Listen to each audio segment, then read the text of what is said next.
Shalom, selamat malam Bapak dan Ibu yang terkasih di dalam Kristus, baik yang berada di dalam ruangan ini maupun yang berada di live YouTube. Selamat bertemu kembali pada acara kelas pembelajaran firman di kelas Sema Adonai pada hari Jumat 8 September 2023 yang akan disampaikan oleh narasumber kami yaitu Pak Pendeta Daniel Palungan. Yang malam ini temanya adalah Yesus dalam Perjanjian Lama, yaitu materi dari Kristologi. Tema yang sangat menarik untuk kita pelajari dan kita ketahui. Baik, sebelum acara ini dimulai, mari kita awali dengan berdoa terlebih dahulu. Saya minta kesediaan dari Ibu ini untuk memimpin doa pembukaan. Dipersilakan Ibu. Ya. Baik, mari Bapak Ibu, mari kita berdoa. Bapa Surgawi, Bapa yang kami sembah di dalam nama Tuhan Yesus, kami saat ini mau belajar firman Tuhan melalui hamba-Mu Pak Daniel untuk mempelajari pelajaran Kristologi ya Bapak. Bapak kami memohon berkat-Mu atas hamba-Mu ini, berkat-Mu melimpah, hikmat-Mu pakai dia secara luar biasa Tuhan, untuk meluruskan pengajaran-pengajaran yang melenceng di luar sana ya Bapak, supaya pelajaran-pelajaran firman Tuhan ini boleh menjadi berkat bagi kami anak-anak-Mu, supaya kami tahu arti iman yang sesungguhnya mengenai Kristologi ini ya Bapak. Bapak berkati semua yang melayani Engkau, baik Sis Aling yang menjadi moderator, dan tim operator, dan semuanya Bapak, supaya pengajaran kami ini sampai kemanapun. Tuhan, hamba mau berdoa bagi setiap pemirsa jemaat-Mu yang ada di channel-channel yang sedang mengikuti acara ini, baik di gereja YouTube, baik di channelnya Pak Lidara, baik di channelnya Sema Adonai, baik di channel yang ikut relay ya Bapak. Hamba berdoa berkati mereka, berikan mereka hati yang sungguh-sungguh mau belajar firman Tuhan. Dan biarlah mereka setia belajar ya Bapak. Hamba berdoa juga buat kami semua, biar kami diberkati di dalam nama Tuhan Yesus. Terima kasih Bapa, di dalam nama Yesus kami berdoa, haleluya, amin. Baik, terima kasih kepada Ibu Nini atas doanya.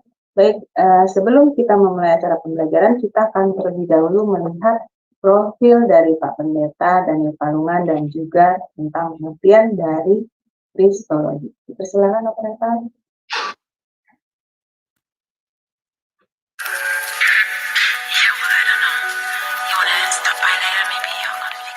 Salam semua, pada kesempatan yang berbahagia kali ini, Sema Adonai akan memperkenalkan pengajar kita, yakni Bapak Pendeta Daniel Palungan.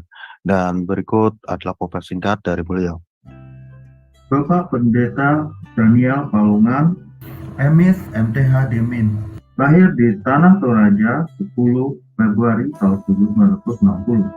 Pendidikan Teologi, PGAK Seminari Betel, Jakarta mulai tahun 1981 hingga tahun 1984. FTTII Jakarta Teologia mulai dari tahun 1996 hingga tahun 2000. FTTII Jakarta S2 Misiologi dari mulai tahun 2000 hingga tahun 2002. STT Antioquia TCIST S2 Sistematik Teologi dari mulai tahun 2001 hingga tahun 2003. FTT Berkat di Ministry tahun 2002 hingga tahun 2004. Pelayanan Gembala GBI Jemaat Sola Gracia Ciledug, Tangerang. Ketua Bidang Teologia GBI Wilayah 6 DPD Banten mulai tahun 2015 hingga tahun 2023. Pendiri dan Ketua STT Shalom Nusantara mulai tahun 2001 hingga tahun 2013. Pendiri dan terlibat di BBCO sejak tahun 2021. Gembala di Sema Adonai Ibadah Online. Karya penulis buku Kingdom Speaker. Pedoman praktis menggali Alkitab, Kingdom Citizen. Salam saudara-saudara yang terkasih di dalam Tuhan. Oleh kemurahan Tuhan, kita telah menyelesaikan satu seri pelajaran kita tentang soteriologi, dan sekarang kita akan masuk di dalam satu pembahasan materi baru, yaitu doktrin Kristologi. doktrin ajaran Alkitab yang menguraikan secara sistematis tentang Yesus Kristus. Ini satu pelajaran yang sangat penting karena tokoh ini adalah tokoh sentral di dalam iman Kristen, tokoh sentral di dalam Alkitab, baik di dalam Perjanjian Baru maupun di dalam Perjanjian Lama. Dan semua orang-orang Kristen itu sungguh percaya bahwa Yesus itu adalah Tuhan dan Juru Selamat. Namun, iman kepada Yesus itu tidak cukup dengan percaya, tetapi iman kepada Yesus itu juga harus bertumbuh kepada pengenalan yang benar akan pribadi Yesus itu sendiri. Nah, itu sebabnya maka pengajaran ini perlu disampaikan secara menyeluruh dan sistematis supaya orang-orang Kristen itu betul-betul juga memiliki pemahaman yang menyeluruh dan benar tentang siapa Yesus yang mereka percayai. Nah, pelajaran ini sangat penting oleh karena akhir-akhir ini, tetapi ini bukan sesuatu yang baru. Ya, dari sejak bapak-bapak gereja sampai hari-hari ini, pertentangan-pertentangan tentang Kristus itu juga senantiasa ada.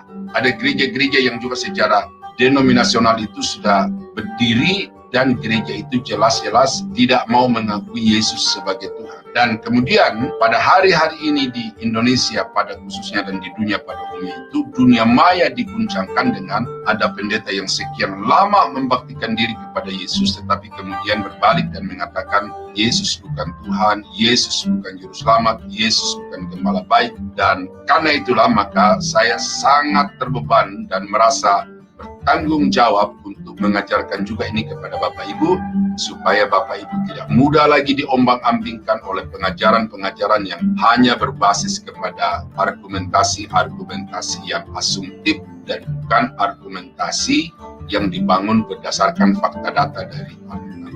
Ya, saya harapkan Bapak Ibu tidak hanya mau menjadi orang Kristen yang percaya, tetapi juga menjadi orang Kristen yang dewasa di dalam iman itu dengan memiliki pengetahuan-pengetahuan yang alkitabiah komprehensif tentang pokok-pokok iman. Dan salah satu pokok iman yang akan kita bahas di dalam perkuliahan ini adalah doktrin tentang Yesus sebagai Tuhan dan Juru Selamat.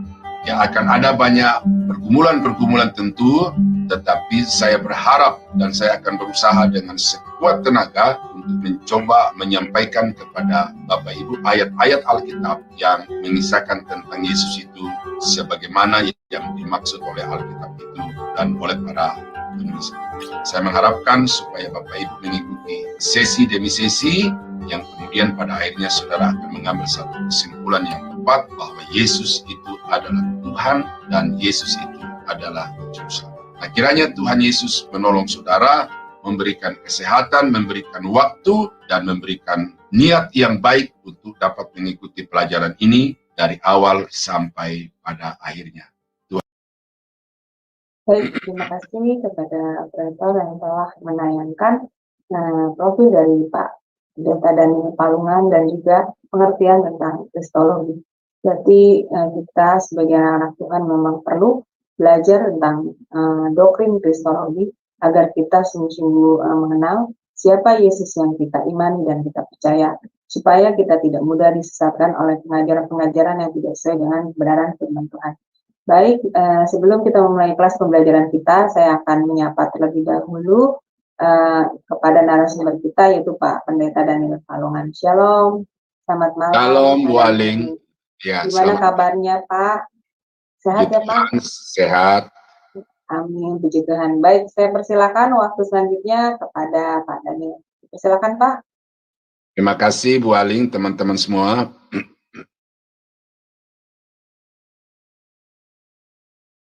Salam Bapak Ibu, saudara-saudara yang terkasih di dalam Tuhan Yesus. Kita bertemu kembali dan saya berharap Bapak Ibu tetap semangat, punya antusias yang tinggi untuk mengenali sosok yang saudara percayai, yang saudara sembah bertahun-tahun bahkan berpuluh-puluh tahun di dalam kehidupan saudara. Iman akan semakin mantap kalau iman itu bertumbuh kepada pengetahuan yang benar yang berbasis kepada Alkitab sebagai landasan iman Kristen.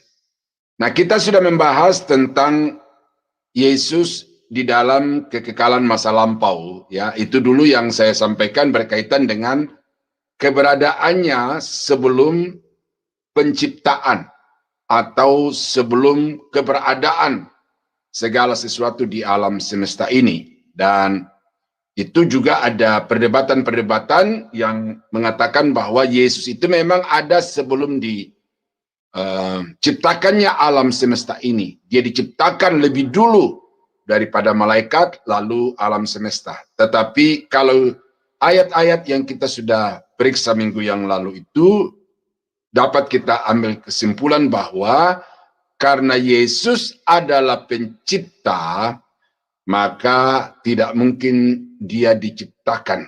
Ya, jadi itu sekedar untuk menyegarkan ingatan tentang Yesus itu Tuhan sejak sebelum dunia dijadikan. Jadi dia bukan baru jadi Tuhan seperti yang dituduhkan oleh apologet-apologet yang tidak memahami teologi dari seberang, tetapi dia jadi Tuhan, jadi Allah sebelum langit dan bumi dan ciptaan yang lain diadakan. Nah, sekarang kita akan masuk di dalam satu poin yang juga akan memaparkan kepada kita tentang siapakah Yesus itu. Nah, ada satu video yang saya kebetulan juga ketemu secara tidak kebetulan, tetapi kemudian dia mengatakan bahwa Yesus tidak ada di dalam Taurat. Yesus itu baru ada di Perjanjian Baru. Nah, saya nggak tahu bagaimana pendeta ini, nah doktor lah ya, doktor gitu, MTH doktor, tetapi kemudian mengatakan Yesus tidak ada di dalam Perjanjian Lama. Kalau dari segi nama, iya. Tetapi dari segi eksistensi, dari segi pribadi, ya tidak ada waktu yang Yesus tidak ada gitu. Nah, jadi saudara-saudara mesti pelajari betul baik-baik ya, supaya jangan sampai hanya karena terpukau dengan pembicara, terpukau dengan pemateri, lalu kemudian tanpa sadar saudara dicekoki dengan ajaran-ajaran yang kontra dengan Alkitab. Ya. Kalau nama Yesus di dalam Perjanjian Lama jelas tidak ada, tetapi kalau pribadi Yesus itu sudah sungguh nyata di dalam Perjanjian Lama. Karena itu topik Yesus Kristus dalam Perjanjian Lama ini tidak mungkin saya sampaikan dalam satu kali pertemuan, mungkin 2 atau bahkan 3 nanti. Jadi kita mengalir saja ya. Nah, pengertian Yesus Kristus dalam Perjanjian Lama memberikan latar belakang yang pasti bagi doktrin Perjanjian Baru. Jadi bukan Perjanjian Baru yang menginisiasi lalu memulai pengajaran tentang Yesus, tetapi Perjanjian Baru melanjutkan apa yang sudah dinyatakan di dalam Perjanjian Lama.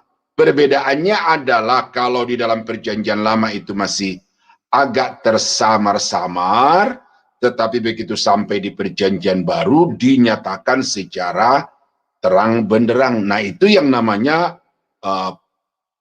progressive inspiration, progressive revelation. Itu istilahnya begitu. Jadi Perjanjian Lama menyatakan yang belum terlalu terang, tetapi kemudian Perjanjian Baru memberikan penjelasan yang seterang-terangnya. Nah, jadi jangan sampai saudara mengkontraskan antara Perjanjian Lama dan Perjanjian Baru, ya. Nah, oke, sebelum saya melaju di sini, mumpung saya ingat bahwa aliran dari paham Yudaisme, gereja yang katanya mau kembali kepada akar kekristenan yaitu Yudaisme, ya. Saya mau kasih tahu dari sini bahwa satu kesalahan mendasar dari penganut paham ini adalah mereka tidak mau atau tidak mempercayai Perjanjian Lama sebagai Alkitab yang diinspirasikan oleh Tuhan, oleh Roh Kudus. Karena itu mereka tidak mau memakai nama Yesus. Mereka katakan bahwa Perjanjian Lama atau paham Yahudi dipakai nama Yosua Amasya. Oke, Perjanjian Lama begitu. Yosua, ya. Hosea itu menjadi akar kata dari Yosua, Amasya. Dan itu kita harus percayai oleh karena perjanjian lama adalah inspirasi dari Roh Kudus. Nabi-nabi tidak mengarang-arang berdasarkan pikiran dan kemauan sendiri, tetapi nabi-nabi perjanjian lama menulis perjanjian lama berdasarkan inspirasi. Nah, jadi kalau nabi-nabi menulis bahwa Yehosua Amasya itulah Mesias, penyelamat yang akan datang untuk menyelamatkan orang-orang berdosa, ya itu benar. Tetapi kemudian, ya, perjanjian baru sebagai kelanjutan dari perjanjian lama yang juga ditulis berdasarkan ilham atau inspirasi dari Roh Kudus, kemudian tidak ragu-ragu perjanjian baru yang ditulis oleh rasul-rasul menyatakan bahwa Yesus namanya, ya, hendaklah engkau menamai dia Yesus, karena dialah yang akan menyelamatkan umatnya dari dosa-dosa mereka. Artinya bahwa penulis perjanjian baru juga tidak semena-mena, tidak sewenang-wenang mengganti Yehosua Amasya menjadi Yesus. Tetapi para penulis perjanjian baru menulis itu berdasarkan apa yang dinyatakan oleh Roh Kudus kepada mereka, dan khusus ketika malaikat datang kepada Yusuf, datang kepada Maria untuk menyatakan tentang kelahiran anak itu, maka nama Yesus itu adalah nama yang diberikan oleh malaikat Tuhan kepada Yusuf dan Maria. Nah, jadi karena itu kalau ada orang yang tidak mau memakai nama Yesus atau alergi dengan nama Yesus, ya, ini statement teologi yang sangat mendasar yang saya katakan kepada saudara. Berarti orang itu tidak mempercayai bahwa perjanjian baru sebagai bagian dari Alkitab itu diilhamkan oleh Roh Kudus, ya. Dan kalau orang itu sudah tidak lagi mempercayai, ya, tidak lagi mempercayai Alkitab itu sebagai ilham atau inspirasi dari Roh Kudus, maka itu berarti dia telah membongkar separuh dari pondasi iman Kristen itu. Karena Alkitab adalah landasan utama satu-satunya iman Kristen. Nah, ya, itu saya sampaikan itu supaya jangan saudara berpikir, oh ya betul ya, pemikiran Yudaisme ya, betul ya. Ya. Nah, apalagi nanti kalau udah sampai kepada monoteisme, itu mesti hati-hati lagi di situ. Nah, dengan inilah maka perjanjian lama juga sebenarnya sudah sejak awal memberitahukan bahwa Yesus itu ya bukan manusia biasa. Yesus adalah Allah yang kemudian menyatakan diri di dalam rupa manusia. Nah, karena itu kita akan belajar dari perjanjian lama tentang apa yang perjanjian lama nyatakan tentang Yesus itu. Nah, yang pertama adalah nama-nama anak Allah di dalam perjanjian lama. Ya, di sini belum dipakai kata Yesus ya. Ini anak Allah. Nah, apa anak Allah ini ya? Julukan untuk Yesus. Dan nanti di dalam perjanjian baru, ketika orang-orang Yahudi membaca anak Allah ini, maka bagi orang-orang Yahudi itu tidak lain adalah Allah atau pribadi yang setara dengan Allah. Ya, nanti kita akan sampai ke situ. Tapi saya mau kasih tahu dulu pakai anak Allah ini di dalam perjanjian lama. Nah, yang pertama adalah Elohim. Ya. Kata Elohim. Di dalam teks asli dari Alkitab kita perjanjian lama, yaitu bahasa Ibrani, nah Allah itu menyatakan namanya dengan Elohim. Ya. Ini dapat dipahami di dalam dua pengertian yang mendasar. Yang pertama adalah Elohim ini menyatakan tentang kejamakan. Ya, menyatakan tentang kejamakan. Ya, karena setiap kata benda di dalam bahasa Ibrani yang ditambahi im di belakangnya, maka itu berarti benda itu lebih dari satu. Nah, kata Elohim bentuk tunggalnya adalah Eloah, menjadi jamak Elohim.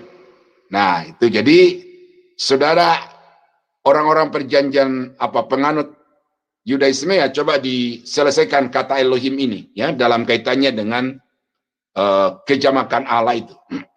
Supaya jangan saudara main hantam kromo ya dengan paham oneness itu.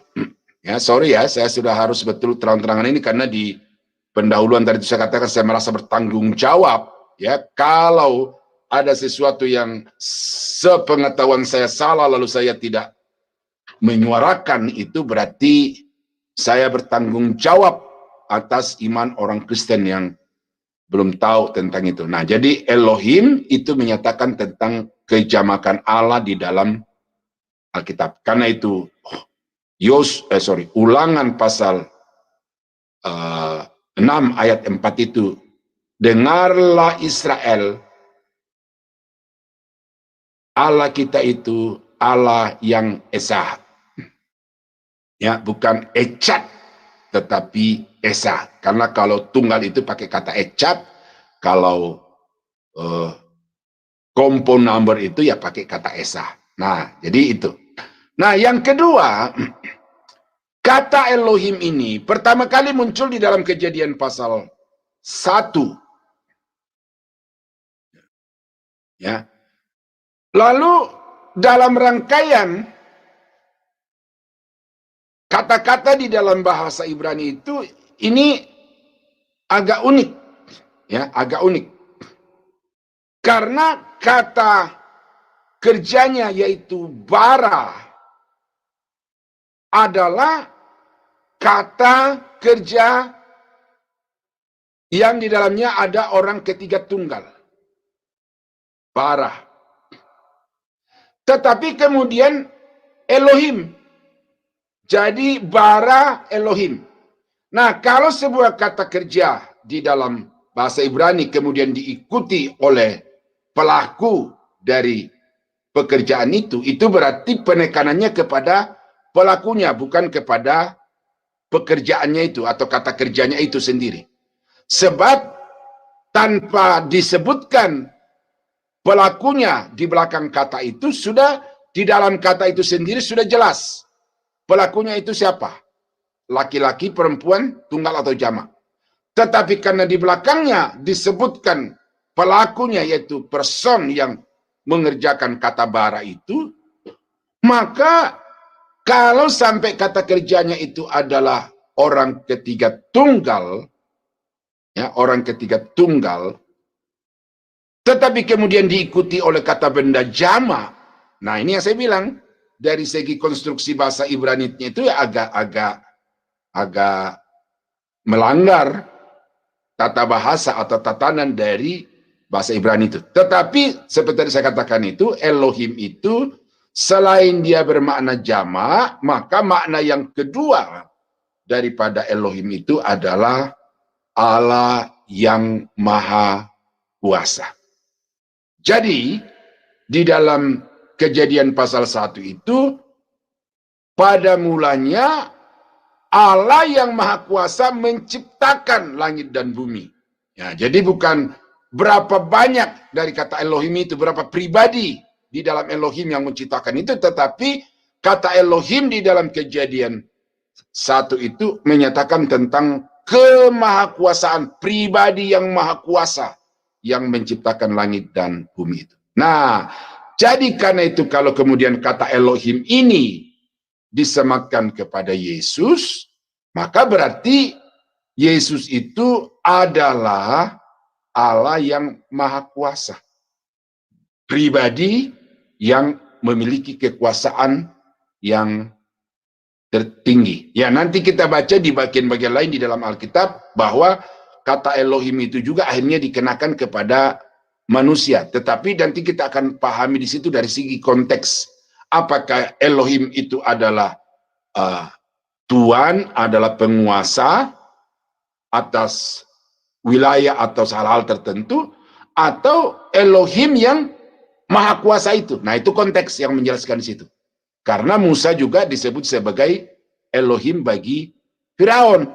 Nah, tetapi konteks akan memperjelas apa perbedaan Elohim bagi Musa dan Elohim bagi Yesus Kristus. Nah, jadi itu yang pertama dulu, bahwa Elohim itu menyatakan tentang Yesus di dalam perjanjian lama.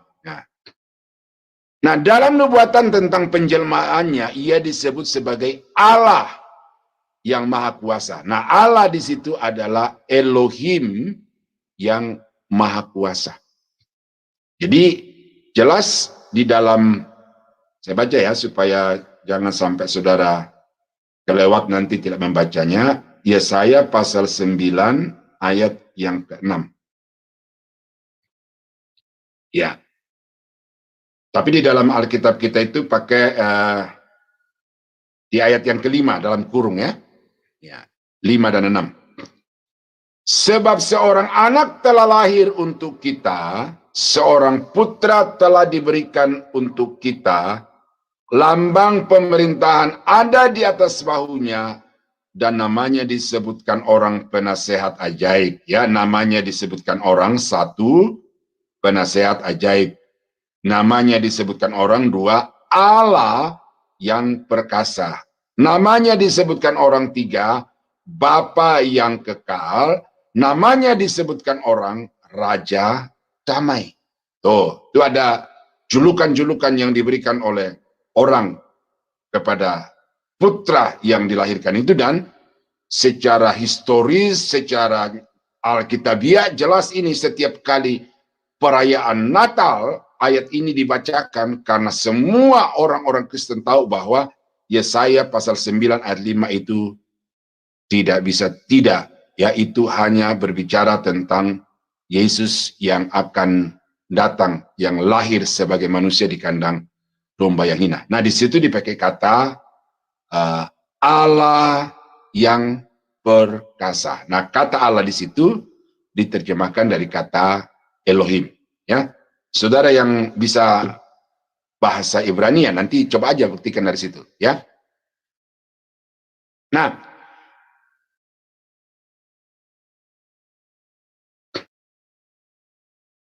Yesaya 40 ayat 3 menunjuk bahwa Yesus yang dijanjikan Allah dinantikan umat Israel sebagai Yahweh dan Elohim sekaligus. Ya, coba kita baca ayat ini. Yesaya 40 ayat 3. Ya. Ada suara yang berseru-seru, persiapkanlah di padang gurun jalan untuk Tuhan. Luruskanlah di padang belantara jalan bagi Allah kita. Persiapkanlah di padang gurun jalan untuk Tuhan. Nah, perhatikan teks di dalam terjemahan bahasa Indonesia ini, kata Tuhan itu semuanya huruf kapital. Beda dengan Tuhan yang hanya huruf awalnya itu adalah huruf kapital dan semuanya yang lain itu huruf kecil. Nah, semua penafsir-penafsir Alkitab mengatakan bahwa kata Tuhan huruf besar semua itu adalah terjemahan dari kata Yahweh di dalam perjanjian lama. Ya, kata Yahweh. Jadi Yahweh diterjemahkan menjadi Tuhan, huruf besar semua. Adonai diterjemahkan menjadi T huruf besar, huruf yang lainnya huruf kecil, tetapi juga Tuhan. Ah, itu ya. Jadi antara Adonai dengan Yahweh sama-sama diterjemahkan dengan kata Tuhan, tetapi dibedakan dengan semua huruf besar untuk Yahweh dan hanya satu huruf besar untuk Adonai. Nah, jadi Yesaya 40 ayat 3 ya, Persiapkanlah di padang gurun jalan untuk Yahweh. Luruskanlah jalan di padang belantara, jalan raya bagi Elohim kita. Nah, siapa ini? Nah, ini yang kemudian dikutip oleh Yohanes Pembaptis, bahwa yang dimaksudkan di sini adalah persiapkanlah jalan untuk Yesus yang akan datang ke dalam dunia ini. Berarti menurut Yesaya pasal 40 ayat 3, Yesus adalah Yahweh, Yesus adalah Elohim. Ya.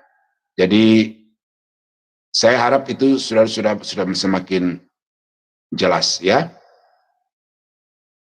Nah, Mazmur 82 ayat 6, Mbak.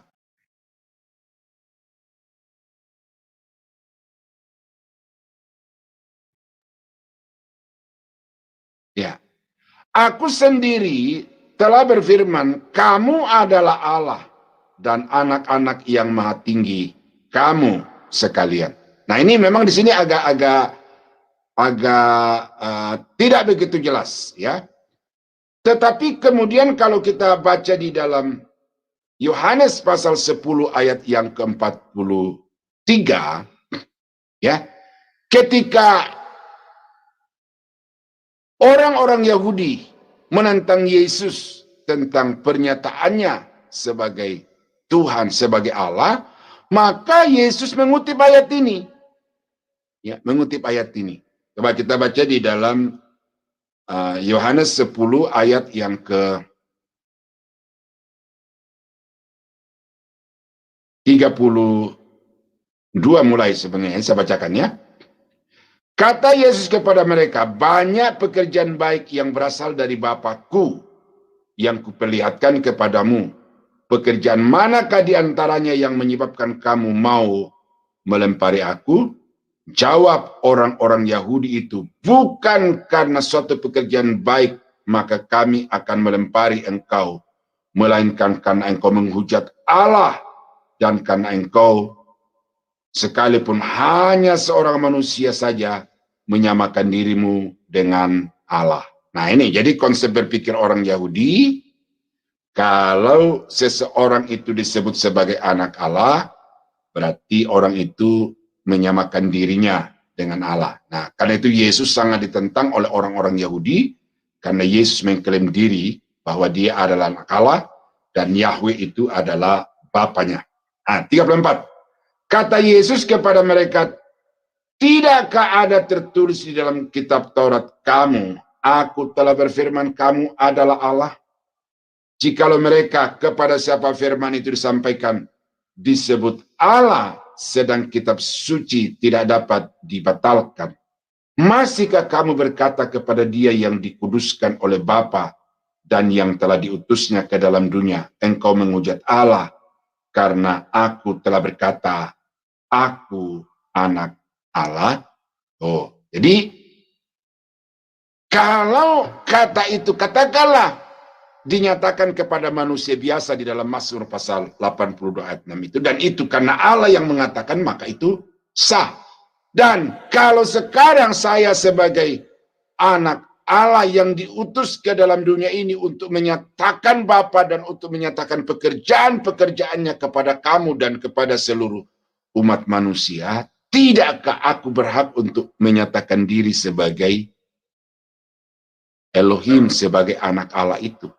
Nah, jadi saudara-saudara, ini diklaim oleh Yesus di dalam Yohanes pasal itu, bahwa yang dimaksudkan di dalam Mazmur 82 ayat 6 itu juga adalah Yesus. Nah, jadi itu beberapa ayat saja dari Perjanjian Lama yang menyatakan Yesus sebagai Elohim. Ya, ada banyak, saudara akan ketemu lagi di dalam bacaan-bacaan saudara nanti. Nah, yang berikut adalah Yahweh. Apakah betul Yesus itu bukan Yahweh? Nah, ini ya kan? Karena pernyataan dari pendeta di YouTube itu bahwa Yesus bukan juru selamat, karena penyelamat yang sejati adalah Yahweh. Yesus bukan terang dunia, karena terang dunia yang sejati adalah Yahweh. Yesus bukan gembala baik, karena gembala baik yang sejati adalah Yahweh. Nah, jadi dari pernyataan-pernyataan itu jelas bahwa orang itu tidak mengakui bahwa Yesus adalah Yahweh. Nah, tetapi mari kita baca, saudara, di dalam Perjanjian Lama apa yang Alkitab katakan tentang Yesus sebagai Yahweh. Nah, di dalam Sakaria, ya, Sakaria pasal 14 ayat yang ke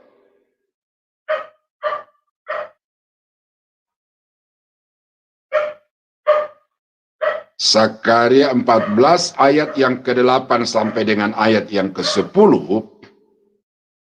Ya. Pada waktu itu aku akan mengalir air kehidupan dari Yerusalem.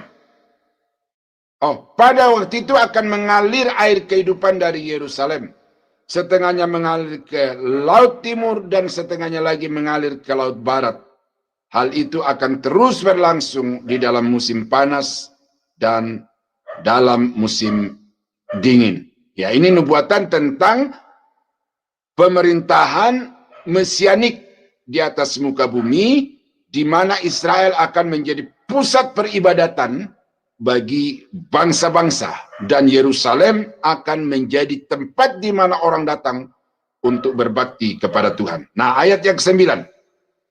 Maka Tuhan, huruf besar semua, itu Yahweh akan menjadi raja atas seluruh bumi. Nah, jadi Tuhan akan menjadi raja atas seluruh bumi.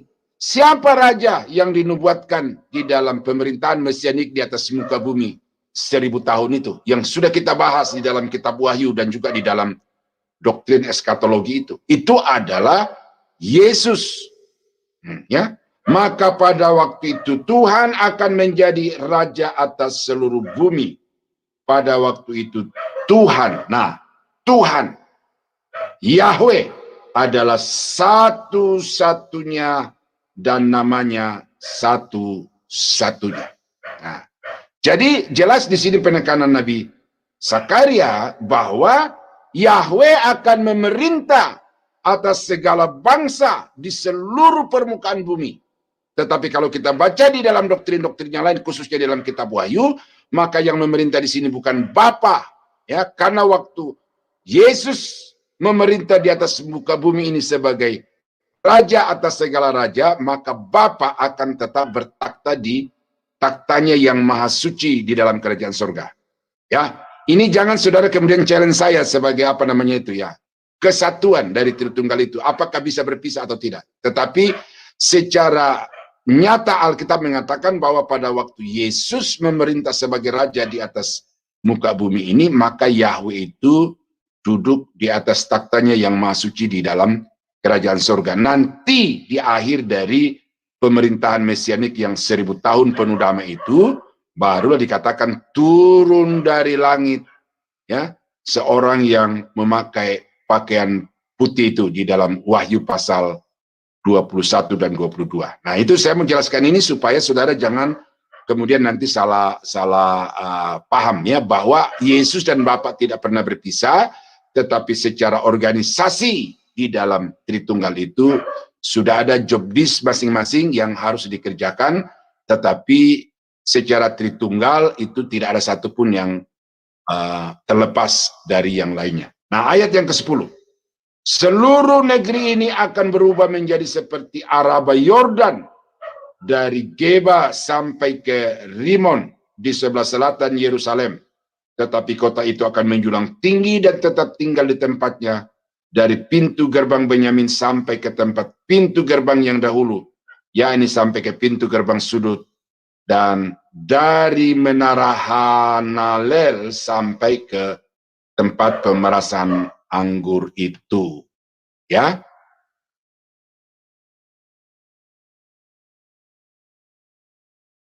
Nah, jadi itu nubuatan Nabi Sakaria. bahwa anak Allah itu atau raja itu adalah Yahweh. Jadi di sini perlu. Nah, tadi saya sudah jelaskan perbedaan antara Yahweh Bapa, Yahweh Yesus itu. Nah, sehingga yang dimaksudkan dengan Nabi Zakaria ini tidak lain adalah pribadi kedua dari Tritunggal, yaitu Yehosua Amasya istilah Perjanjian Lama dan Yesus di dalam Perjanjian Baru. Nah, coba kita buka Yesaya pasal 44 ayat yang ke-6. Ya, Yesaya 44 ayat yang ke-6 berkata, beginilah firman Tuhan. Nah, kata Tuhan itu huruf besar semua. Berarti terjemahan dari kata Yahweh. Raja dan penebus Israel. Penebus Israel itu di dalam konteks yang mencurahkan darahnya untuk membebaskan orang-orang berdosa dari penghukuman yang kekal akibat dosa itu. Nah, kemudian raja dan penebus Israel. Tuhan. Ya, sekali lagi kata Tuhan, huruf besar semua. Berarti dari Yahweh semesta alam. Tuhan semesta alam. Yahweh semesta alam. Nah, akulah yang terdahulu dan akulah yang terkemudian. Tidak ada Allah Elohim selain daripadaku.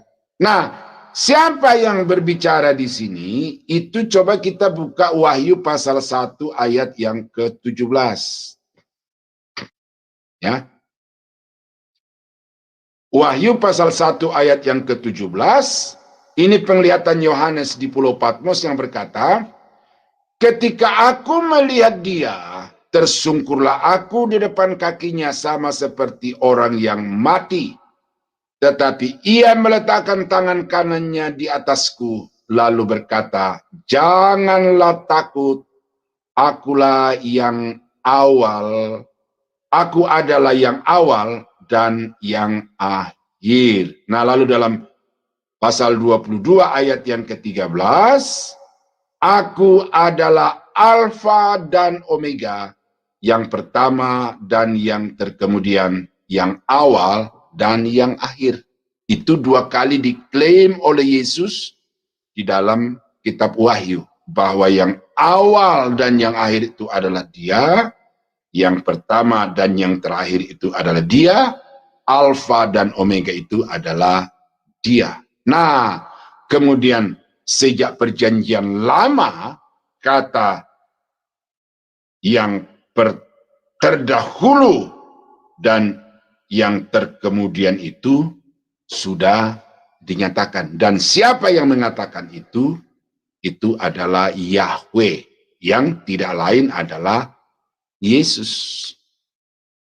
Ya, jadi itu ayat kedua dalam Perjanjian Lama yang menyatakan bahwa Yesus adalah Yahweh. Nah, kita buka Yeremia pasal 23 ayat yang ke-6. Ya, Yeremia 23 ayat yang ke-6 berkata, dalam zamannya Yehuda akan dibebaskan dan Israel akan hidup dengan tentram. Ya, ini pemulihan pondok Daud. Ya, kalau saudara baca juga itu di dalam materi pelajaran yang lain. Pondok Daud, ya, Israel, Samaria, dan Yehuda. Israel Utara, Israel Selatan akan kembali menjadi satu bangsa sebagaimana awal mulanya didirikan oleh Tuhan, yang terdiri dari 12 suku itu. Akan bersatu kembali, dan itu akan dipersatukan ketika Mesias Juru Selamat itu datang kembali ke dalam dunia ini untuk menjadi raja atas segala bangsa. Ya. Dan Israel akan hidup tentram. Dan inilah nama yang diberikan orang kepadanya. Ya. Nama yang diberikan orang kepada Dia yang memulihkan Pondok Daud atau Israel menjadi satu itu namanya adalah Tuhan keadilan kita. Nah, mengapa ini saya hubungkan dengan Yesus? Karena di dalam ayat yang kelima, sesungguhnya waktunya akan datang, demikianlah firman Tuhan, bahwa aku akan menumbuhkan tunas adil bagi Daud. Nah, di dalam ayat yang kelima, kata Tuhan di situ, itu bukan Mesias, bukan Yesus, tetapi itu adalah Bapa. Ya, Bapa akan menumbuhkan tunas Daud, tunas adil bagi Daud. Ia akan memerintah sebagai raja yang bijaksana. Ya, tunas yang akan tumbuh dari tunggul Isa itu akan memerintah sebagai raja yang bijaksana dan akan melakukan keadilan dan kebenaran di negeri. Ya, jadi nubuatan Nabi Yesaya pasal 9 ayat 5 dan 6 itu juga kemudian ditambahkan keterangannya lagi oleh Yeremia dalam nubuatannya bahwa dari Daud akan tumbuh sebuah tunas yang akan memerintah sebagai raja yang bijaksana, adil, dan benar. Dan dikatakan di dalam ayat yang ke-6, nama yang diberikan kepada tunas atau tunggul Isa itu adalah Tuhan. Ya, Tuhan, huruf besar semua, berarti itu dari kata Yahweh, keadilan kita. Nah, jadi saudara-saudara, ya, ini yang membuat saya tidak mau bergeser sedikit pun dari ketuhanan Yesus Kristus. Ya, ini saya lakukan bukan berdasarkan buku-buku yang saya baca, tetapi saya lakukan prinsip kepercayaan saya kepada Yesus sebagai Tuhan itu karena apa yang saya baca dari Alkitab itu sendiri. Ya, walaupun saya bukan pakar bahasa Ibrani, tetapi tidak buta banget terhadap bahasa Ibrani dan bahasa Yunani. Saya bisa untuk mengkonfirmasi keyakinan dari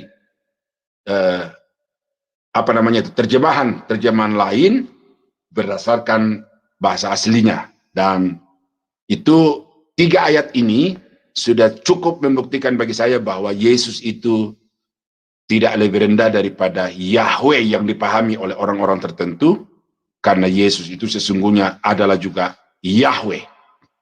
Bapa itu Yahweh, Yesus itu Yahweh. Zakaria pasal 14, Yesaya pasal 44, dan Yeremia pasal 23 ayat 5 sampai 6. Ya.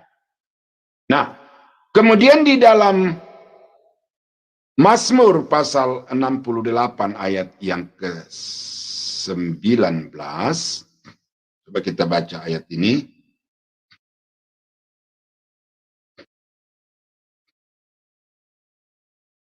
Engkau telah naik ke tempat tinggi, telah membawa tawanan-tawanan. Nanti kita baca di Perjanjian Baru itu yang membawa tawanan-tawanan itu siapa? Engkau telah menerima persembahan-persembahan di antara manusia. Ya, jadi ini tidak menunjuk kepada malaikat, karena malaikat sekali lagi menurut kitab Wahyu dan juga Perjanjian Lama, bahwa malaikat ciptaan itu tidak mau disembah. Dia sadar akan dirinya sebagai ciptaan, dan karena itu malaikat yang diciptakan itu berkata, sembahlah Allah, karena aku juga ciptaan sama seperti engkau, Yohanes, itu adalah ciptaan. Nah, jadi di sini mau menerima persembahan-persembahan dari manusia, berarti dia adalah Allah yang mencipta dan bukan yang dicipta. Bahkan dari pemberontak-pemberontak untuk diam di sana, ya Tuhan Allah. Nah, jadi kemudian pemazmur mengalihkan pandangannya itu kepada pribadi, ya Tuhan Allah, Yahweh, Elohim. Nah, itu ya. Nah, yang membawa tawanan itu ya di dalam perjanjian baru nanti saya cari itu adalah Yesus. Atau coba dulu saya baca Efesus 4 ayat yang ke-8, coba. Apakah ini yang membawa tawanan-tawanan itu? Oh ya, itulah sebabnya kata Nats, tatkala ia naik ke tempat tinggi, ia membawa tawanan-tawanan. Ia memberikan pemberian-pemberian kepada manusia. Ya, ayat yang ke-10. Ia yang telah turun, ia juga yang telah naik jauh lebih tinggi daripada semua langit untuk memenuhkan segala sesuatu. Jadi yang turun ke dalam dunia ini adalah pribadi yang kedua yang berinkarnasi menjadi manusia, dan bukan Yahweh Bapa, ya, tetapi Yesus, dia yang telah turun ke dalam dunia ini, dia juga yang telah naik untuk mengatasi segala langit. Nah, jadi apa yang dinyatakan oleh pemazmur di dalam Mazmur 68 itu kemudian dikonfirmasi oleh Paulus di dalam Efesus 4 dan 10. Ya. Septuaginta menggunakan kata kurios, yaitu kata yang digunakan terhadap Yesus sebagai pengganti bagi istilah Yahweh di dalam perjanjian lama. Nah, jadi kata kurios, ya, itu terjemahkan dari kata Adonai. Adonai, orang-orang Yahudi memakai kata Adonai itu untuk mengganti nama Yahweh yang tidak boleh disebut sembarangan, tidak boleh ditulis sembarangan, karena nama Yahweh itu adalah nama yang suci, nama yang sakral, yang untuk menyebutnya harus melalui ritual-ritual yang tertentu. Nah, menjadi Adonai, kemudian diterjemahkan ke dalam bahasa Yunani menjadi kurios. Karena itu di dalam perjanjian baru saudara akan menemukan kata Tuhan diterjemahkan dari kata kurios. Ya. Ya, nah ini. Nama ini begitu keramat sehingga orang-orang Yahudi harus menggantikannya dengan istilah lain. Nah, jadi Yesus adalah Adonai perjanjian lama yang kemudian diterjemahkan menjadi kurios di dalam perjanjian baru.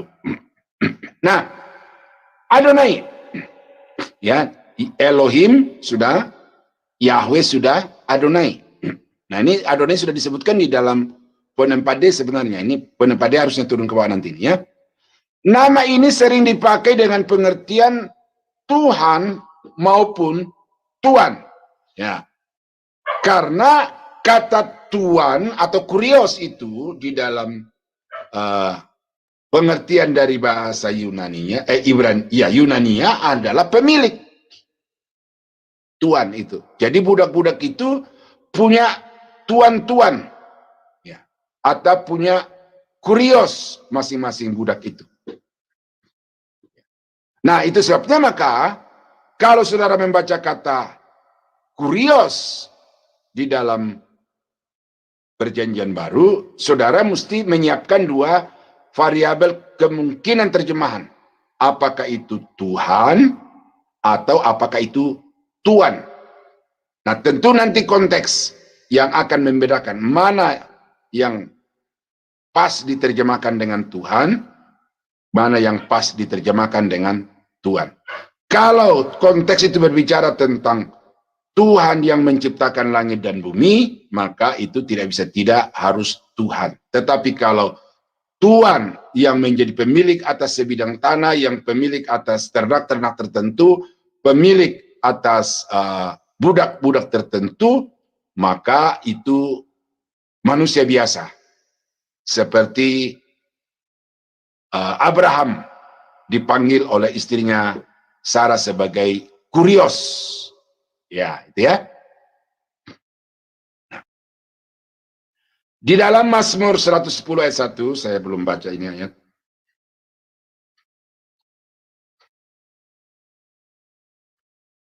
Mazmur 110 ayat 1 dikatakan, demikianlah firman Tuhan kepada Tuanku. Nah, ada kata Tuhan yaitu Yahweh dan Tuanku. Duduklah di sebelah kananku sampai kubuat musuh-musuhmu menjadi tumpuan kakimu. Jadi pemazmur dalam hal ini Daud merekam satu pembicaraan dari Bapa Yahweh kepada anak Tuan Kurios itu.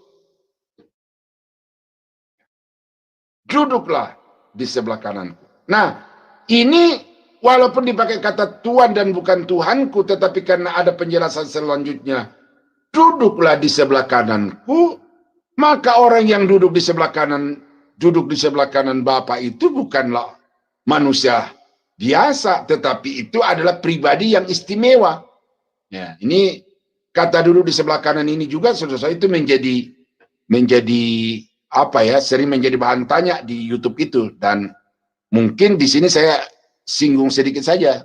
Kata duduk di sebelah kanan itu, selain secara historis itu bait Allah itu berdampingan dengan istana Daud, dan istana Daud itu ada di sebelah kanan daripada bait Allah yang menghadap ke timur itu. Ya. Nah, jadi orang yang duduk di sebelah kanan itu pada satu sisi adalah yang akan memerintah. Duduk di sebelah kanan juga berarti artinya apa? Yang layak, yang berkenan kepada Bapa Yahweh. Duduk di sebelah kanan juga artinya pemenang. Nah, jadi saya harap walaupun ini tidak dimaksudkan secara khusus itu, tapi penyebutan singkat ini, saudara tidak terlalu bingung lagi kalau orang bertanya, apa arti duduk di sebelah kanan? Ya, itu artinya orang yang layak, orang yang menang, orang yang siap untuk memegang pemerintahan. Nah, jadi itulah Mazmur 110 ayat 1. Adalah nubuatan hubungan dengan kemenangan Kristus atas musuhnya. Ya. Nah, itu tadi saya sudah katakan itu. Jadi duduk di sebelah kanan itu artinya orang yang menang. Nah, Yesus telah menang. Ketika dia terpaku di atas kayu salib, dia mengalami kemenangan. Nah, jangan sudah pikir bahwa Yesus itu menang waktu dia bangkit dari antara orang mati. Itu adalah kemenangan lanjutan. Tetapi kemenangan hakiki sebagai orang yang diutus oleh Allah untuk menyelamatkan orang berdosa itu adalah ketika dia mengembuskan napas yang terakhir di atas kayu salib. Ya, itu adalah kemenangan.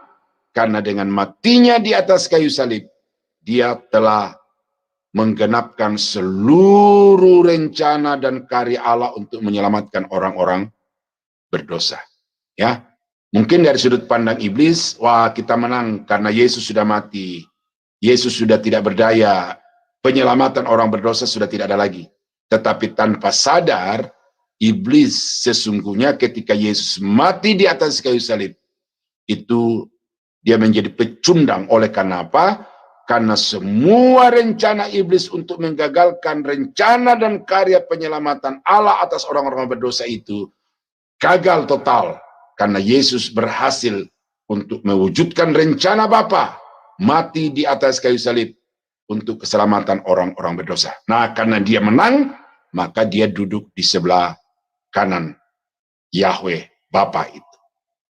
Karena dia kudus, dia maha suci, dia berkenan diterima di hadapan Bapa, duduk di sebelah kanan.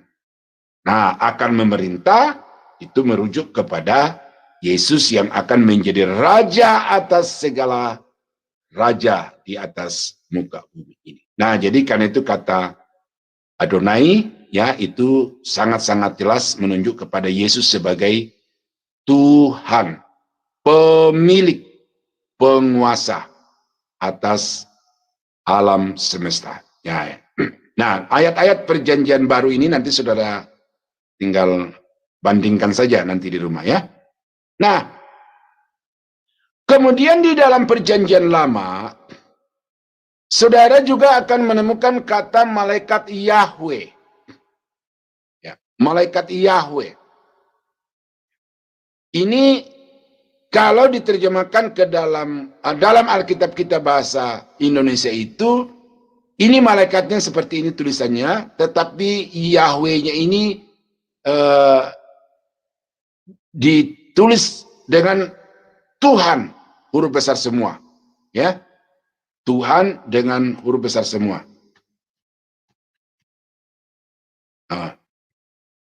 Gitu. The angel of Yahweh. Di samping konsep ini, membuktikan juga kelahiran dan praeksistensi. Nah, praeksistensi ini saudara-saudara saya belum ganti karena ini masih dari diktat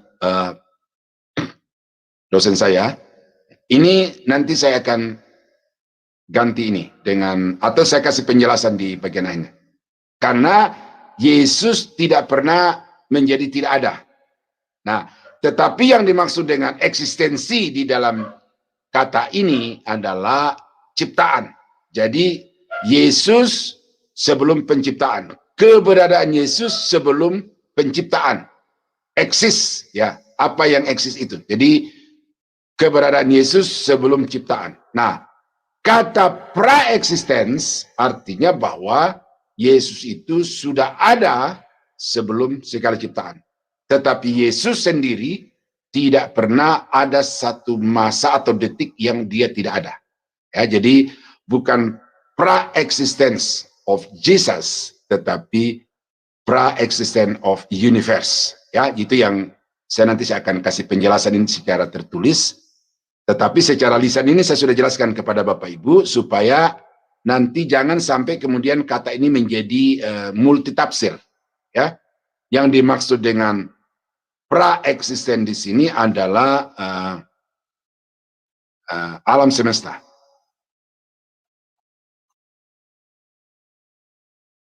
Ya, nah, Bapak ngacak-ngacak aja dulu nih.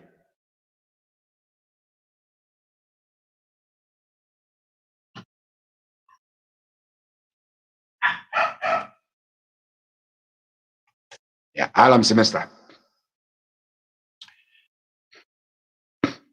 Nah, di dalam banyak ayat ya, banyak peristiwa di dalam Alkitab. Coba kita baca ini. Kejadian pasal 16 ini adalah ketika Yesus atau Yehosua Amasya datang kepada Hagar. Ya, kalau tidak salah loh ya, saya udah lama nggak baca di diktat jadi. Kejadian 16 ayat yang ke-7. Oh ya, ini betul berkaitan dengan Hagar ya, itu di ayat yang ke-6. Kata Abram kepada Sarai, hambamu itu dibawa kekuasaanmu, perbuatlah kepadanya apa yang kau pandang baik. Lalu Sarai menindas Hagar sehingga ia lari meninggalkannya. Jadi Hagar kabur atau minggat dari rumah tuannya, yaitu Abram dan Sarai. Nah, kemudian di dalam pelariannya itu dikatakan lalu malaikat Tuhan. Nah ini, malak Yahweh, malaikat Tuhan, malaikatnya tulisan biasa dengan huruf besar di awal, lalu Tuhan huruf besar semua. Ini adalah Yesus, pribadi kedua dari Tritunggal. Ini bukan Bapa Yahweh, ya, karena kalau Yahweh ya paling Yahweh saja di situ, ya. Tetapi ini malaikat Tuhan. Menjumpainya dekat suatu mata air di padang gurun, yakni dekat mata air di jalan ke Syur. Katanya, Hagar, hamba Sarai, dari manakah datangmu dan kemanakah pergimu? Jawabnya, aku lari meninggalkan Sarai nyonyaku. Lalu kata malaikat Tuhan, ya, malak Yahweh itu kepadanya, kembalilah kepada nyonyamu, biarkanlah engkau ditindas di bawah kekuasaannya. Lagi kata malaikat Tuhan, ya, malak Yahweh itu kepadanya, aku akan membuat sangat banyak keturunanmu, sehingga tidak dapat dihitung karena banyaknya.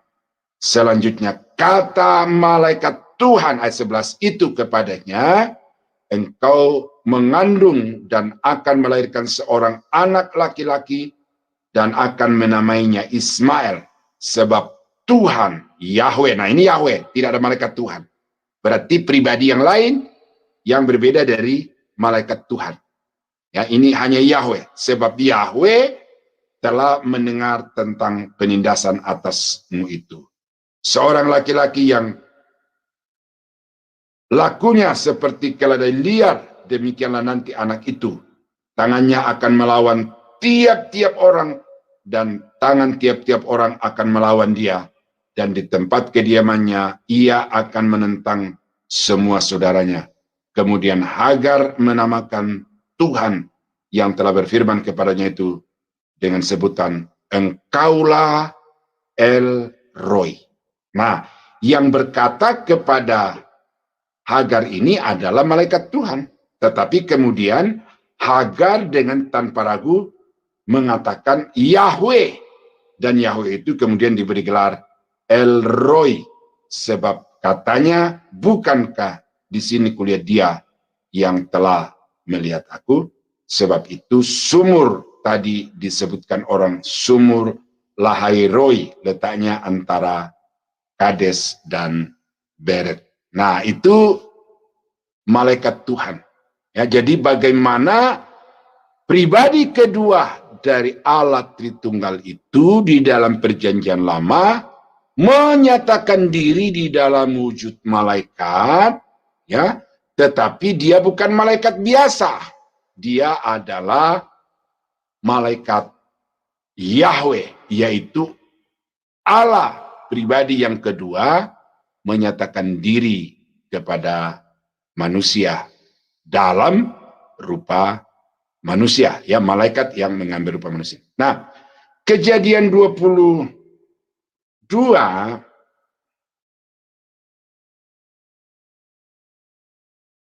ayat yang ke-15 sampai 18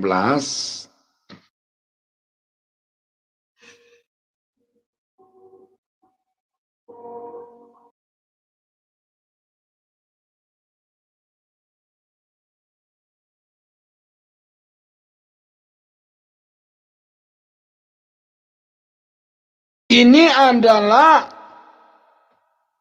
dialog antara Abram yang siap dengan pisau yang sudah teracung di tangan untuk menyembelih Ishak, anak yang dinanti-nantinya sampai Uzur yang lahir pada ketika dia berusia 100 tahun itu. Tetapi anak itu diminta oleh Tuhan untuk dipersembahkan sebagai korban bakaran. Nah, di atas Bukit Moria, kemudian dialog ini, ya. Untuk kedua kalinya berserulah malaikat Tuhan. Nah, ini malaikat Tuhan dari langit kepada Abraham. Katanya, aku bersumpah demi diriku. Lihat tuh, ya. Malaikat Tuhan bersumpah bukan demi Yahweh atau demi Bapa Yahweh itu, tetapi demi diriku. Artinya apa? Tidak ada lagi yang lebih tinggi dari dirinya. Karena orang bersumpah atas yang lebih tinggi dari dirinya atau atas nama yang lebih tinggi dari dirinya. Tetapi dia berkata di sini, aku bersumpah demi diriku sendiri. Demikianlah firman Tuhan. Karena engkau telah berbuat demikian, dan engkau tidak segan-segan untuk menyerahkan anakmu yang tunggal itu kepadaku, maka aku akan memberkati engkau berlimpah-limpah, dan membuat keturunanmu sangat banyak seperti bintang di langit dan seperti pasir di tepi laut, dan keturunanmu itu akan menduduki kota-kota musuhnya. Oleh keturunanmu lah semua bangsa di bumi akan mendapat berkat, karena engkau mendengarkan firman-Ku. Jadi yang berfirman kepada Abraham itu adalah malaikat Tuhan. Ya, saya tidak katakan bukan Yahweh, tetapi dari segi keberadaan Tritunggal itu ya siapa yang di depan, siapa yang membackup. Tidak pernah berpisah, tidak pernah terlepas, tetapi memang ada bagian-bagian tertentu yang Bapa di depan, kemudian Bapa, Anak, dan Roh itu kemudian mensupport, atau juga nanti Roh Kudus di depan disupport, ya tanda petik ya, ini istilah-istilah yang karena keterbatasan kata-kata saudara-saudara untuk menjelaskan ini, maka saya pakai kata-kata yang umum itu, ya. Jadi masing-masing pribadi itu siapa yang mendapatkan tugas, dia di depan, kemudian yang kedua itu memberikan support. Nah, demikian di dalam Kejadian pasal 22 ayat 15 sampai 8 di sini, yang tampil di depan untuk berkata-kata dengan Abraham di sini adalah Malak Yahweh, atau pribadi yang kedua dari Tritunggal itu. Nah, ya. Malaikat Yahweh dinyatakan sebagai pribadi yang berbeda dari Yahweh, yakni sebagai anggota Tritunggal. Pribadi yang berbeda bukan berarti pribadi yang terpisah. Ya, itu saudara mesti tahu itu. Karena Allah itu baru disebut sebagai Allah kalau melekat ketiga-tiganya. Maka orang yang mengatakan Yesus bukan Tuhan, tanpa sadar, dia juga telah menggerus kealahan dari Bapa atau Yahweh itu. Karena Bapa baru disebut sebagai Tuhan, sebagai Allah, kalau dia melekat kepada Yesus dan Roh Kudus. Ya, saya pakai bahasa Perjanjian Baru saja saudara, supaya nanti jangan bingung-bingung. Ya, karena malaikat Yahweh di sini tidak bisa tidak adalah Yesus di dalam Perjanjian Baru. Nah, jadi Yahweh di dalam Perjanjian Lama itu memang pribadi yang berbeda, ya, bukan berbeda secara kualitas, ya, tetapi dari segi keberadaan itu pribadi yang berbeda dari pribadi Bapa. Ya, malaikat Yahweh dinyatakan sebagai pribadi yang berbeda dari Yahweh, yakni sebagai anggota Tritunggal.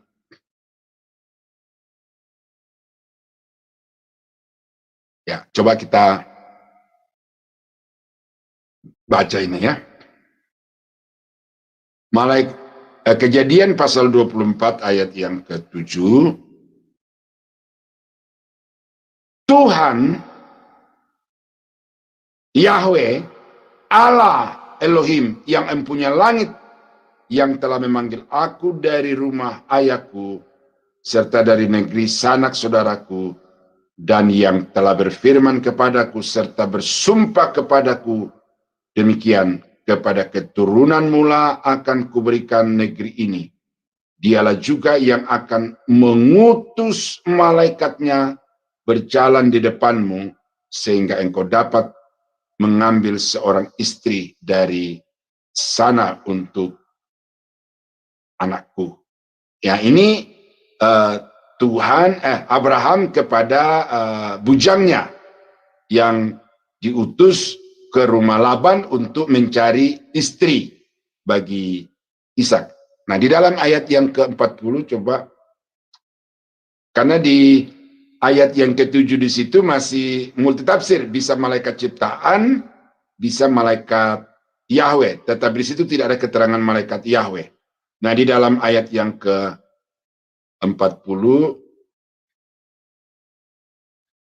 tetapi katanya kepadaku, Tuhan yang di hadapannya aku hidup akan mengutus malaikatnya menyertai engkau dan akan membuat perjalananmu berhasil, sehingga engkau akan mengambil bagi anakku seorang istri dari kaumku, dari rumah ayahku.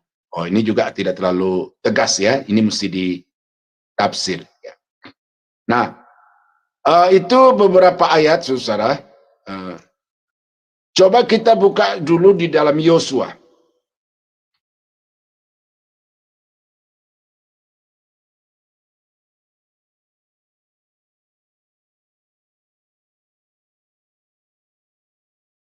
Saya carikan dulu ya.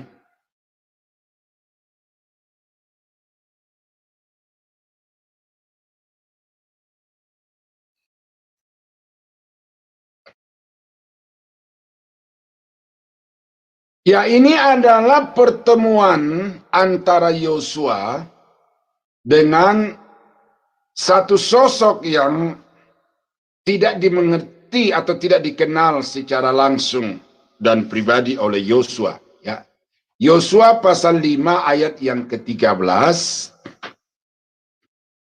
dan beberapa ayat kemudian berkata, ketika Yosua dekat Yerikho, ia melayangkan pandangannya, dilihatnya seorang laki-laki berdiri di depannya dengan pedang terhunus di tangannya.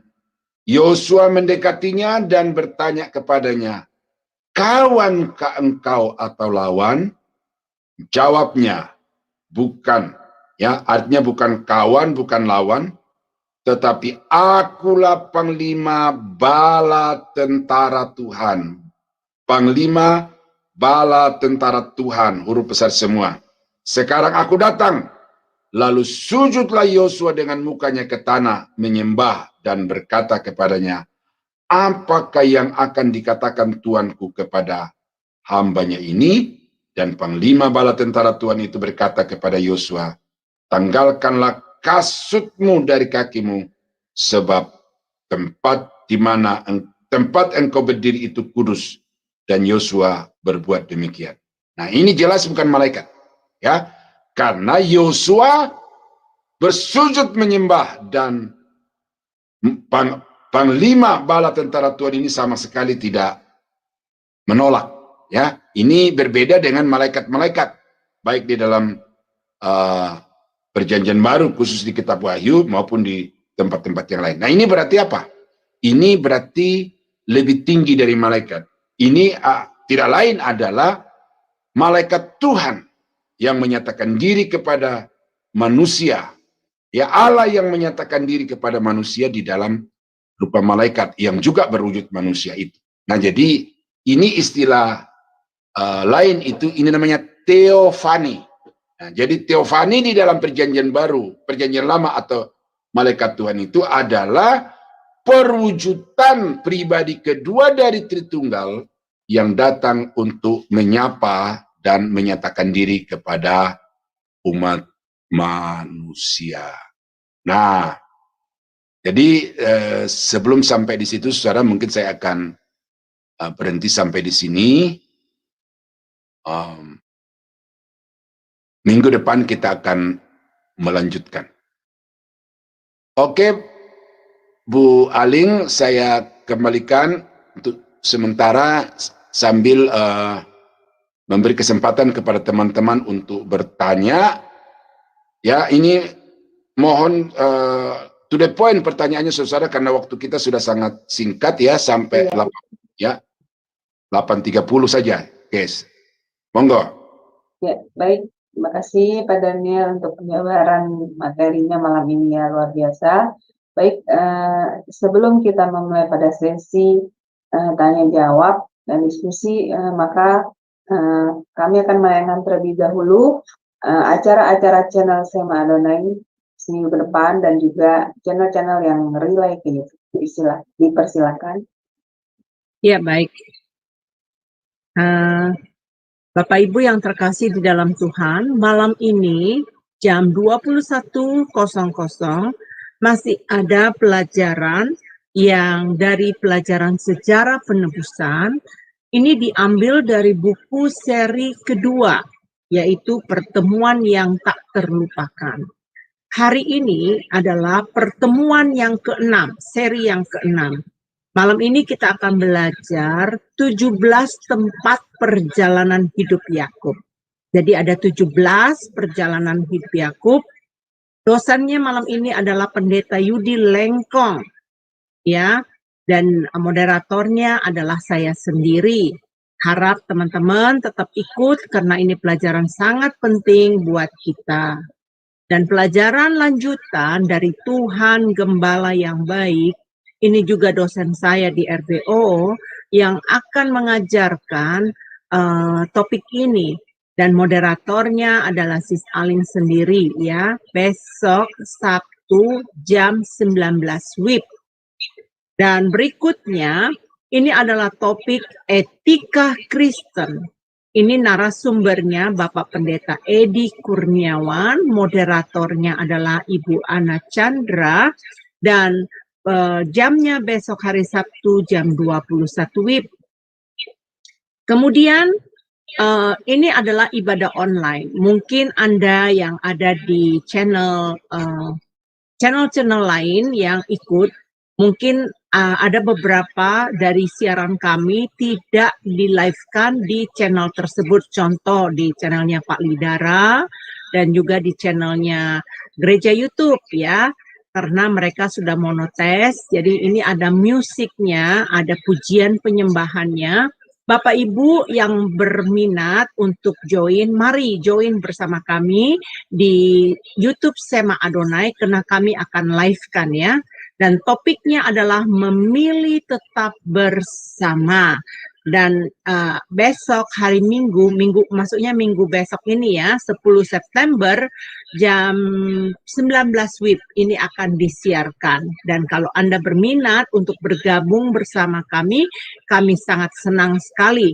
Sekalian Bapak Ibu yang berminat mau melayani, mau mengambil bagian di dalam pelayanan di Sema Adonai, bisa menghubungi saya secara pribadi ya. Ya, kemudian channel-channel yang live bersama kita saat ini ya adalah channel Sema Adonai, yaitu channel kami.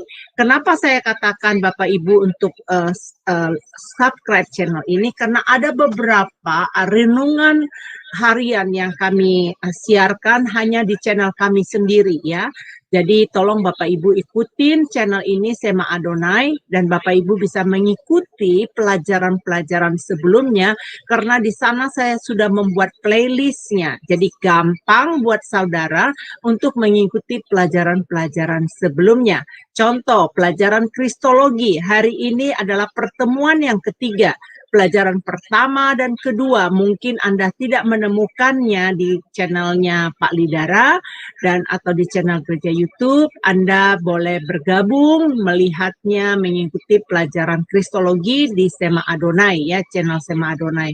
Nah, channel Omihen itu adalah channel saya sendiri, channel Gereja YouTube, Gereja Nebu Ali, channel Kahalida Lirai TV, dan channel pendalaman Alkitab, channel Sola Scriptura. Nah, channel Sola Scriptura ini adalah channel Bapak dosen kita hari ini, Pendeta Daniel Palungan. Ya, tolong Bapak Ibu untuk subscribe juga channelnya dia ya. Dan channel Antara Channel dan channel Garnet Jidan. Inilah channel-channel yang siaran bersama kami saat ini. Saya kembalikan kepada moderator. Ya, baik. Terima kasih Ibu Hani untuk penayangan channel-channelnya. Baik, sekarang kita akan masuk pada sesi diskusi dan tanya jawab ya Bapak Ibu sekalian. Tapi terlebih dahulu raise hand agar mute-nya dibuka oleh operator kami. Dipersilakan Bapak Ibu sekalian yang ingin bertanya tentang materi malam ini. Bagi yang belum, silakan Bapak Ibu. Ya. Saya akan membacakan yang ada di live chatting yang sedang menonton. Saya tidak tahu dia nontonnya di channel mana. Ada yang namanya Pak Suara Kebenaran. Dia berkata di Perjanjian Lama, mana ada nama Yesus tidak pernah disebut gitu Pak. Nah silakan Pak Daniel menjawab. Dia berkali-kali menchatting di dalam website ini, di dalam chattingan. Di Perjanjian Lama nama Yesus tidak pernah disebut katanya.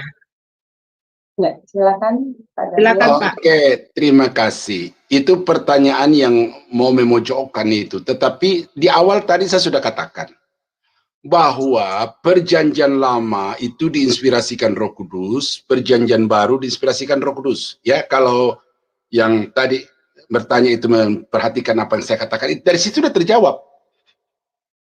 Ya, bahwa apakah penganut paham Yehosua Amasya itu percaya Perjanjian Baru diilhamkan oleh Roh Kudus atau tidak? Kalau you tidak percaya Perjanjian Baru sebagai firman yang diinspirasikan Roh Kudus, ya potong Alkitabmu, pakai perjanjian lama dan jangan pakai perjanjian baru. Karena saya percaya perjanjian lama diinspirasikan Roh Kudus, perjanjian baru diinspirasikan Roh Kudus. Dalam perjanjian lama, pribadi kedua itu dinyatakan sebagai tunas Daud, tunggul Isai. Namanya itu adalah Mesias yang akan datang untuk menyelamatkan orang-orang berdosa. Itu kemudian di dalam perjanjian baru dipertegas kepada keturunan Daud, yaitu Yusuf, bahwa engkau hendaklah engkau memberi dia nama Yesus, karena dialah yang akan menyelamatkan umatnya dari dosa mereka. Nah, saya sudah katakan tadi di awal bahwa nama Yesus tidak ada di dalam perjanjian lama. Tidak ada.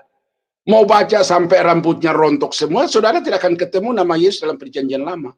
Tetapi kalau saudara percaya bahwa perjanjian baru itu diinspirasikan oleh Roh Kudus, dan itu bagian dari kitab suci, tidak bisa dipisahkan dari perjanjian lama, ya saya kira naif kalau saudara tidak mau mengakui Yesus itu yang malaikat Tuhan di dalam perjanjian lama, teofani di dalam perjanjian lama. Dan ini bukan ujuk-ujuk saya hanya mengutip ayat itu sekonyong-konyong itu, tetapi ini saya sudah membaca juga begitu banyak buku-buku teologi dan penafsir-penafsir teologi, penulis-penulis sistematika teologi menyatakan bahwa teofani di dalam perjanjian lama itu adalah pribadi kedua dari Tritunggal yang menyatakan diri di dalam perjanjian lama. Kemudian di dalam perjanjian baru semakin dipertegas bahwa Yehosua Amasya, juru selamat di dalam perjanjian lama itu datang dengan wujud manusia di dalam perjanjian baru yang diberi nama Yesus. Nah, jadi kalau ini belum jelas juga lalu masih mempertanyakan dengan pertanyaan-pertanyaan yang sepertinya mau mencecar itu, ya di sini semakin ketahuan bahwa Anda itu adalah orang yang tidak mempercayai kepada Yesus sebagai Tuhan. Itu ya. Jadi perjanjian lama, perjanjian baru itu dasarnya dulu. Kalau you tidak percaya perjanjian baru, ya kita tidak seiman. Dan saya tidak bisa menghabiskan tenaga energi untuk meladeni orang yang tidak seiman dengan saya. Tetapi kalau you percaya perjanjian baru, percaya perjanjian lama sebagai satu kesatuan firman Allah, nah mari kita berdiskusi. Data-data dalam perjanjian baru kita komparasi dengan data-data perjanjian lama, lalu salahkah kalau saya mengatakan Yesus Tuhan? Nanti di bagian akhir dari perkuliahan ini saya akan perlihatkan kenapa Yesus itu tidak ada bedanya dengan Yahweh Bapa itu. Saya akan perlihatkan nanti itu dengan tidak seperti yang hanya segitiga dan lain sebagainya, tetapi ada prinsip-prinsip lain yang saya memunculkan untuk memperlihatkan bahwa Yesus di dalam perjanjian baru atau Yehosua Amasya di dalam perjanjian lama itu tidak lain, tidak bukan adalah Allah itu sendiri. Dan dari beberapa nama tadi yang saya sudah ayat yang saya sudah kutip tadi itu, bahwa kepada Yesus di dalam perjanjian baru itu ternyata sudah menyatakan diri di dalam perjanjian lama sebagai yang pertama, yang terkemudian. Ya toh? Namanya akan disebutkan orang Yahweh, keadilan kita. Nah, jadi saya kira itu saja jawaban saya. Tinggal percaya atau tidak perjanjian baru itu inspirasi Roh Kudus sama seperti perjanjian lama inspirasi Roh Kudus. Kalau you tidak percaya itu berarti ya sudah, saya tidak mau berdebat kusir di sini. Karena walaupun saya masih berbicara tentang Yesus di dalam perjanjian lama, tetapi saya sudah membahasakannya dengan bahasa perjanjian baru. Itu saja Bu Heni ya. Jadi baik. Tidak bisa baik, semoga dia menyimak katanya Pak. Ya, dia menyimak Pak suara kebenaran. Semoga dia bisa mampu ya Pak ya untuk memahami isi Alkitab secara menyeluruh. Karena saya lihat memang sangat miris karena banyak orang-orang yang tidak mampu melihat tokoh Yesus itu walaupun tidak ada namanya di dalam Kejadian 1 itu sudah jelas ya Pak ya. Kejadian 1 itu udah jelas sekali di sana bahwa firman itu adalah Yesus yang ada di Perjanjian Lama. Baik Pak. Mumpung karena Ibu membantu saya juga untuk mengingat satu. Inilah Ya. bahayanya orang melakukan pendekatan kepada Alkitab itu melalui buku. Orang baca buku baru membaca Alkitab. Itu sangat keliru karena terbalik. Orang sudah dipenuhi dengan pikiran orang-orang, lalu dengan pikiran orang itu mereka masuk ke dalam Alkitab. Jadi Alkitab itu diteropong berdasarkan buku dan pikiran orang. Tidak dilihat dari Alkitab itu sendiri bagaimana Alkitab itu menyatakan dirinya. Dan inilah yang menjadi faktor kenapa terjadi pemahaman yang tidak berujung tidak berakhir perdebatan-perdebatan itu oleh karena si A pakai buku si A, si B pakai buku si B, sementara kalau saya tidak mau pakai buku-buku, bukan berarti saya anti buku-buku, tetapi bagi saya buku-buku itu adalah nomor 2 dan seterusnya, sementara nomor 1 adalah Alkitab sendiri. Karena itu ayat-ayat yang saya kemukakan dari Alkitab yang saya komparasi dengan perjanjian baru itu, saya kira hanya orang yang tidak percaya Alkitab sebagai firman Allah yang kemudian menolak. Tetapi selama dia percaya perjanjian lama, perjanjian baru itu adalah firman Allah, saya yakin orang itu akan merasa senang karena dapat melihat langsung dari dalam Alkitab itu sendiri. Ya, saya kira itu Bu Heni ya. Jadi ini memang suatu doktrin yang kontroversi di Indonesia, tetapi kontroversi ini baru dimunculkan oleh orang-orang yang ya gitu ya. Terima kasih, Tuhan Yesus berkati. Iya. Makasih Pak Daniel. Jadi saya boleh pakai waktunya ya, Ibu moderator. Ya. Silakan Ibu. Di sini Pak, di Amerika ini ada jemaat yang saya kenal cukup lama ya. Dia bergereja di tempat yang saya ketahui dan pengajarannya adalah pengajaran yang sehat ya menurut saya. Tetapi karena pengaruh teman ya, karena fan perkumpulan anak muda, jadi kumpul mereka di sana, dan dia mengajak saya untuk masuk ke gerejanya. Saya datang. Dari nama gerejanya aja, Jesus Only ya, Jesus Only itu saya sudah tanda kutip ini something wrong, ada suatu kelainan Pak, saya bilang gitu.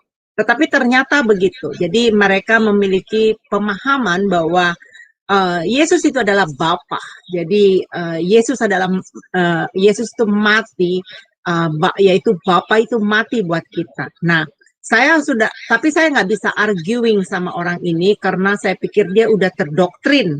Nah, seperti Bapak katakan tadi, kalau kita baca buku dulu, baru kita pelajari Alkitab, itu berarti kan salah pemahamannya. Tetapi kalau kita membaca Alkitab dulu, waktu orang ngajar, jadi kita punya pemahaman, kita bisa tahu, oh ini salah. Kayak saya waktu masuk ke sana, saya melihat, oh ini salah. Tetapi anak ini waktu dia masuk, karena dia nggak tahu tentang kebenaran, oh iya, jadi terdoktrin. Akhirnya dia memegang bahwa ya, Allah itu mati buat kita. Dan saya mengertikan, kamu tahu nggak Allah itu adalah roh. Roh itu nggak bisa mati. Yang mati itu adalah Yesus yang mati buat kita gitu. Tapi kan terjadi arguing, saya pikir ya udahlah saya diamkan itu. Jadi bagi saya sangat miris sekali banyak orang yang tidak mengerti tentang ketuhanan yang esa kita. Jadi di luar sana Pak ada pengajaran Allah yang esa. Allah yang esa. Wah, judulnya, topiknya bagus Pak, Allah yang esa. Tetapi nanti pengajarannya bahwa Tritunggal itu salah katanya gitu. Nah, itu gimana Pak? Ya, betul yang Ibu tadi bilang itu bahwa Allah tidak pernah mati. Tetapi yang mati itu adalah Yesus.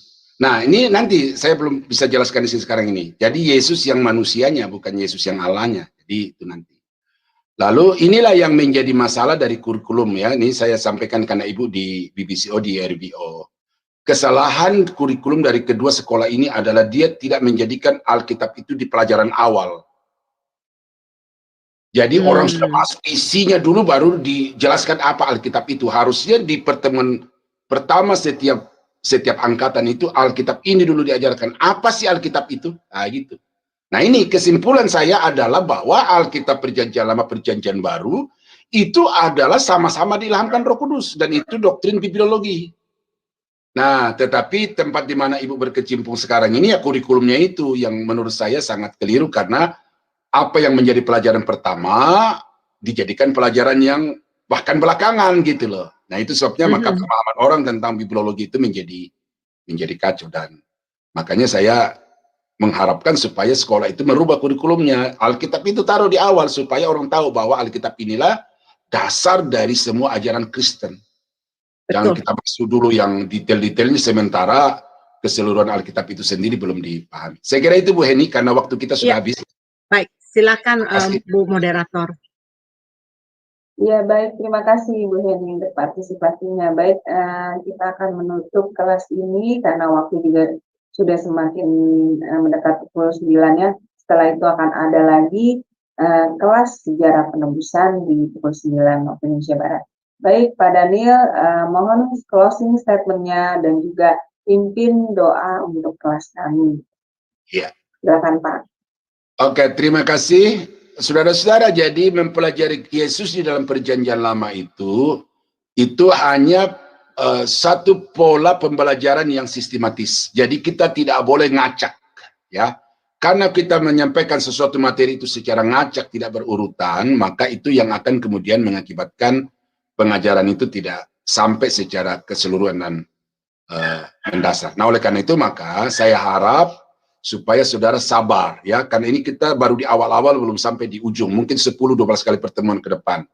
Nah, jadi karena sekali lagi perjanjian lama, perjanjian baru bagi saya itu adalah satu kitab yang utuh, tidak bisa dipisahkan, maka jangan salah kalau saya membaca perjanjian lama dari sudut pandang perjanjian baru. Terminologi perjanjian baru saya pakai di dalam perjanjian lama. Itu tidak salah karena memang antara perjanjian lama, perjanjian baru itu merupakan satu kesatuan. Nah, jadi percayalah bahwa Alkitab yang ada di tangan Bapak Ibu itu adalah firman Allah. Sekalipun di sana kemudian kita temukan ada kekeliruan secara translator, tetapi apa yang salah di dalam kitab yang ada di tangan saudara itu ada pembandingnya di terjemahan-terjemahan yang lain, dan karena itu saudara jangan meragukan Alkitab sebagai kebenaran sumber pengajaran yang paling dapat dipertanggungjawabkan. Tuhan Yesus memberkati. Mari kita tunduk kepala, kita berdoa.